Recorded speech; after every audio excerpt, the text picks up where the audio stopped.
खुदावंद के पाक कलाम में झूठ के बारे में ये बात लिखी है कि हमें किसी सूरत भी झूठ नहीं बोलना चाहिए, क्योंकि कलाम में लिखा है कि झूठे लबों से खुदावंद को नफ़रत है, वो कराहत करता है झूठे लबों से। इसी तरह एक मियाँ बीवी थे और उन दोनों ने, एक का नाम हननिया था और उसकी बीवी का नाम सफ़ीरा था, अपनी जायदाद बेची और उन्होंने ये फ़ैसला किया कि हम इसे खुदावंद मसीह यीशु के शागिर्दों को दे देंगे, खुदा की राह पर दे देंगे।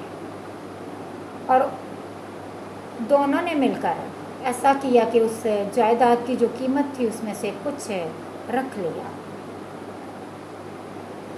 और बाकी हिस्सा जो है वो लाकर शागिर्दों के पाँव में उसके शौहर ने जाकर रख दिया। पतरस ने उससे पूछा, क्या हननिया, क्या तुम लोगों ने इतने में ही ज़मीन बेची है? तो उन्होंने कहा कि हाँ, इतने ही में बेची है। पतरस ने कहा, हननिया, क्यों शैतान ने तेरे दिल में ये बात डाल दी कि तू रूह कुद्दस से झूठ बोले और ज़मीन की कीमत में से कुछ रख छोड़े? अगर आप कुछ भी खुदा की राह पर हम लोग दे रहे हैं तो खुदावंद के लोगों के अंदर खुदा का रूह काम करता है और वो उन्हें पहले से ही बता देता है। पतरस कहता है कि जब तक वो तेरे पास थी तेरी ना थी, और जब बेची गई तो तेरे अख्तियार में ना रही। तूने क्यों अपने दिल में इस बात का ख्याल बांधा? तू आदमियों से नहीं बल्कि खुदा से झूठ तूने बोला है। ये बातें सुनते ही हननिया गिर पड़ा और उसका दम निकल गया और सब सुनने वालों पर बड़ा खौफ छा गया। फिर जवानों ने उठकर उसे कफनाया और बाहर ले जाकर दफन किया। खुदावंद का कलाम हमें बताता है कि 3 घंटे के बाद उसकी बीवी, जिसका नाम सफ़ीरा था, वो उसका पता करने के लिए शागिर्दों के पास आई और उन्होंने उसके बारे में पूछा। और पतरस ने उससे भी यही बात पूछी कि क्या तुम लोगों ने वो ज़मीन उतने में ही बेची थी? उसने कहा, हाँ, उतने ही में।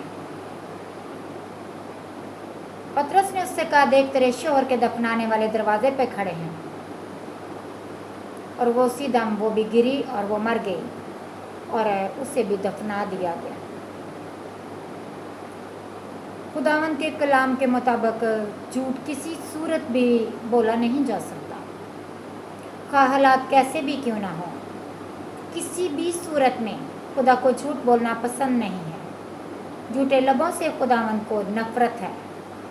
कलाम में लिखा है कि वो जो झूठ बोलते हैं खुदावंद उन्हें हलाक करेगा। और ये बात, ये हवाला अमाल की किताब उसका 5वां बाब, उसमें ये दर्ज है। सो मुझे और आपको खुदावंद के खौफ में रहते हुए हमें पूरी कोशिश करनी चाहिए कि हम झूठ ना बोलें। आमीन।